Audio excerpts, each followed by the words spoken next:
Hi there, my name is Jake Sofer, and I'm the founder of EarthPin, which is a lightweight web-based GIS editor. And so first let's talk about what GIS is. GIS stands for Geographic Information System, and it is a way of organizing data with a spatial context. Some people even call GIS as the spreadsheet of the 21st century. Now, the number one client for GIS currently are governments. Locally, at a county level, just about many counties, including Santa Barbara County, which I've worked with to a small degree, uses GIS to track the tax value of all the land parcels. We also used, during my time at university, we also saw how the local county government used GIS to respond to wildfires. So, GIS is in a large number of applications. Now, one thing we'll see, too, is that the private sector is catching up to the public sector in their use of GIS. Oil companies, for example, ExxonMobil, often use GIS because they have a large network of pipelines that they have to keep track of. Now, if there's a problem in one of the pipes, they know exactly where to go to. Similarly, telephone companies, electrical municipal districts also use GIS. It's an invaluable tool. Pull up Google Earth.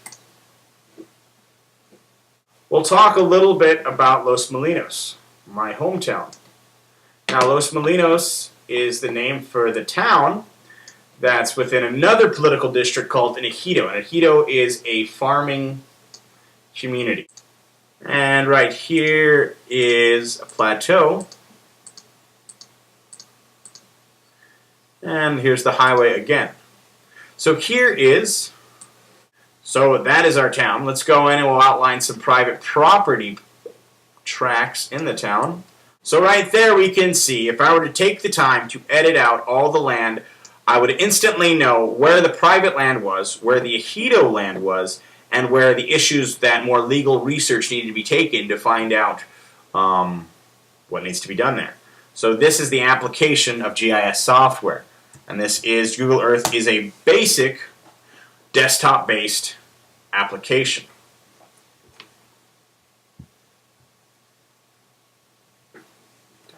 Just a few moments here.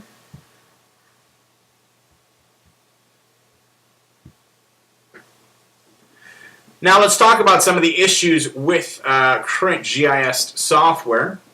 With actual decent editing capabilities, you have Google Earth Enterprise, which is commercially based. The user license for that runs about $1,000. ESRI, one of the largest producers of GIS software, also produces another desktop GIS editor, and the user license for that runs about $2,000.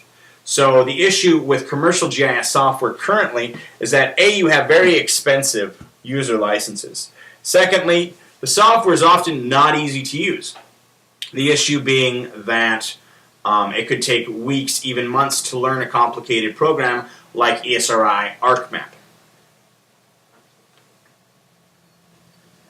And even if I were to use Google Earth or ArcMap, I need a way to organize my data that is useful to show other people.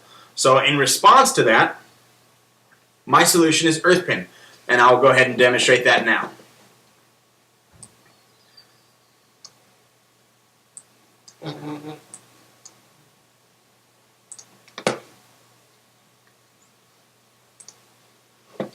So here is EarthPin, my website. So let's go ahead and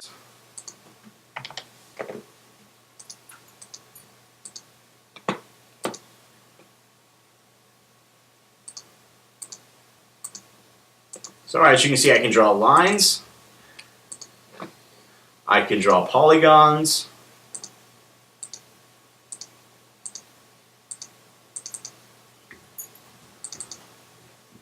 and there's a polygon. Now, in this, of course, I did kind of mess up a little bit, but let me show you one of the really cool tools. So I have drawn some outlines or what have you. Now, right underneath, after having already drawn those, I can switch the base map. I can go to Imagery, and seamlessly, it'll still keep the information right there. So let's go ahead and talk a little bit about some of the advantages of what I've just shown you. The advantage of this is anyone with a computer with decent web access and somewhat decent hardware can access EarthPin. It's lightweight, it's easy to use, it has a much less cluttered interface than desktop GIS software, and instead of paying $1,000 or $2,000 for commercial GIS software, my services will be available at, say, like $15 a month, or I will also host the data.